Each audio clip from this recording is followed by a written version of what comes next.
Okay, so in today's video, we're going to be talking about Class MA permitted development rights. It's a class that's getting a lot of attention right now for property investors. So in this video, I'm going to be talking you through exactly what it is, step by step how to use it, and also why right now is the best time, I think, to be using it to its full potential. So today we're talking about, like I say, Class MA permitted development rights, or commercial to residential permitted development. It encompasses what people know about it from before, which is office to residential permitted development, and I'll get into why that's all relevant in a minute. And it's a huge class for property investors to understand. There's been a lot of changes in the planning world recently, in the last 2 years specifically, that make this class so important and valuable for investors. So this video will be walking you through all the things that you need to know and how best to use them. So before going through Class MA permitted development step by step, I just kind of wanted to give you a picture as to the kind of context, the situation, and why it's around and why it's relevant.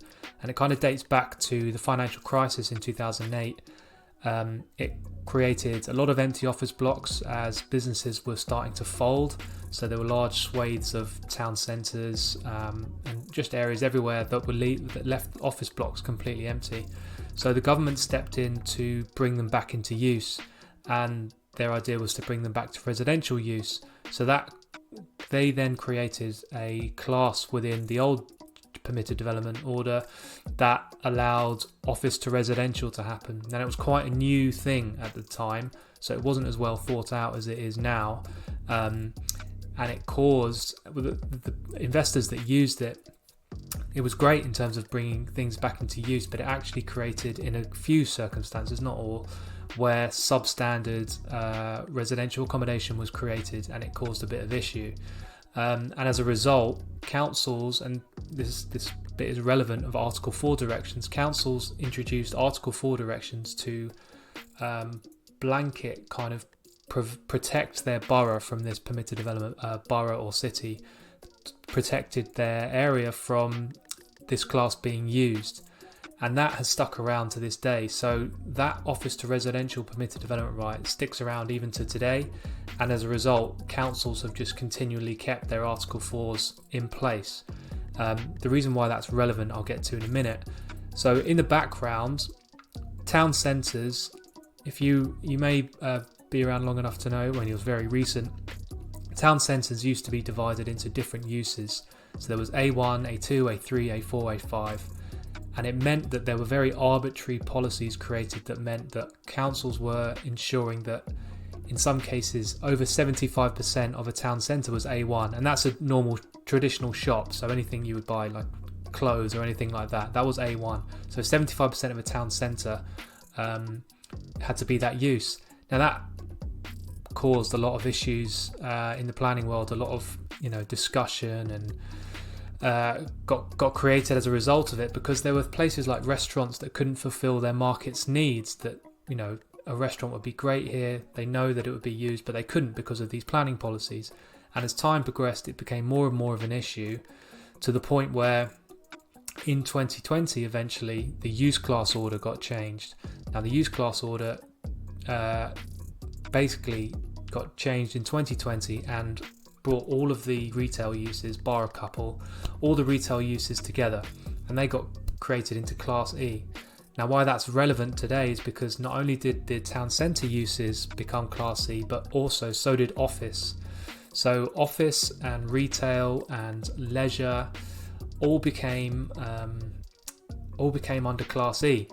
And now we have this permitted development right now. Class MA allows you to change Class E into residential. So that includes all of the uses I've just mentioned. So retail, office, leisure, day nurseries and creches, all to residential, which is massive. It brings a huge amount of land and properties around the country into potential a lot of profit as a result.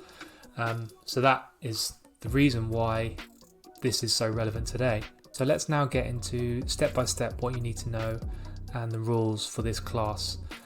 So as I said before, Class E, you can change Class E to C3. C3 is residential. you can change shops, financial services, restaurants, office, medical and health centres, creches and day nurseries, and leisure facilities like gyms into residential.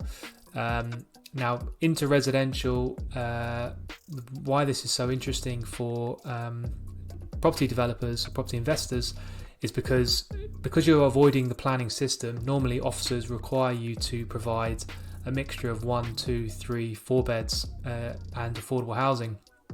This doesn't do that. This just says residential. So if you wanted to maximize the amount of units, you could provide residential of the smallest unit type in order for you to get the most units. So the smallest unit you can get is 37 square meters. But if you find it more profitable to have 1 or 2 or 3 beds, you can do that as well, as long as you have obviously the space for it. You just have to meet the national standards. So in cases where this is not allowed, so your property has to be vacant for at least 3 months prior to this being for you to be able to benefit from it. So you can't go over 1,500 square meters of floor space. Now, if it's in certain areas, you can't do this. So an SSSI, which is a special site of scientific interest, if it's in a listed building or in the curtilage of a listed building, if it's in an area of outstanding natural beauty, if it's in the Broads, a national park, or if it's a World Heritage Site, you can't do this. So just know that. So if it's a commercial property, an office building that previously you could turn into residential through permitted development, if that building is affected by an old Article 4 direction preventing it from doing so, then you can't benefit from this permitted development right now. Not right now, but you might be able to very soon, which I'll get into in a minute. So that last bit's really relevant. If it's covered by an Article 4 direction and it's in an office, if it's an office use now, and you can't change the use now, you can't benefit from Class MA right now, but you might be able to very soon, which I'll get into. In order to get permission for this, you need to demonstrate the transport impacts of this. You need to make sure it's not on contaminated land, or if it is, show why that's okay. You've got to demonstrate the flood risks, demonstrate the noise impacts, so make sure it's acceptable from an amenity point of view for residents within the unit and also outside. And this bit's kind of key, but you can overcome this. So if you're in a conservation area and you're changing the use of the ground floor, then you can still benefit from this, but you need to make sure that as a result of the change of use, the character of the conservation area is not affected, and you can get around that once you know how. If you're changing the use of a nursery or a health centre, there is a kind of a requirement for you to demonstrate why that's okay. So if there's a need for a nursery, even though it's vacant, you have to demonstrate why that's okay. And also, once you get permission, you have 3 years to do it. So that's kind of the key things you need to know. There are kind of smaller nuances within the legislation that I would encourage you to check, but those are the key things that you need to know. So earlier in the video, I said if you stuck around to the end, I would explain why right now is so important, and I've kind of alluded to it already, and it comes down to Article 4 directions. A lot of councils currently have Article 4 directions in place that prevent office to residential from happening. Now, those Article 4 directions are valid up until the 31st of July 2022. After that date, they are essentially invalid, they're gone. Now, a lot of councils currently are trying to apply Article 4 directions, knowing that this date is coming, so that from the 1st of August they can roll their old Article 4 directions onto the new Class MA that would blanket prevent Class E from changing to Class C3 to residential. But the government is really pushing back on that and saying you can't have your blanket Article 4 directions in place like you could before. Only in very justifiable areas can you do this.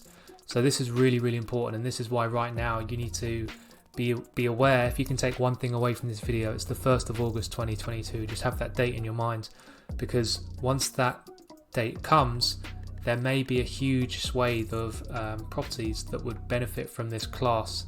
So the reason why you need to keep an eye on it now is because everything is public and you can track it. So councils will be applying for Article 4 directions to prevent Class E to C3, but what you'll see from their application is what areas that they're trying to impose that Article 4 on. So you might then say, okay, these areas are still restricted. I can't benefit from Class E to C3 here, but I can here. So once you know that, and you can see that the Article 4 direction is kind of progressing through decisions through the government, you can have your eye on those areas that aren't and find that there's a commercial property here. I know that under the new Article 4 direction that the council is trying to apply onto this area, I know that I could benefit from Class MA and all the benefits that come from it. So it's really, that's why right now you haven't missed the boat. August 2021 was when this class was first introduced and everyone got really excited about it.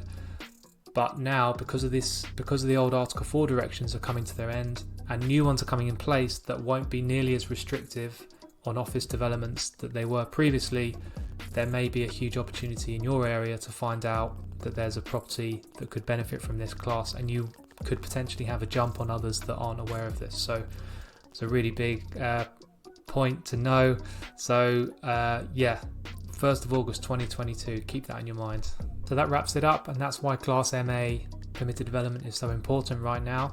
If there's anything I've said that you want me to expand on, or if you want me to do more of an explanation on, please put that in the comments, and I'll do that. And if there's another area of permitted development that you'd like me to do a video on, you know, there's other classes in like things like Class G or Class AA, or anything within Part 20 of the new permitted development order, put it in the comments below, and I'll do a video for it. I read all the comments, so I'll make sure I do that. And don't forget to like and subscribe to this channel, and if anyone you think would benefit from this video, please share it. So yeah, I will see you on the next video, and don't forget, 1st of August 2022.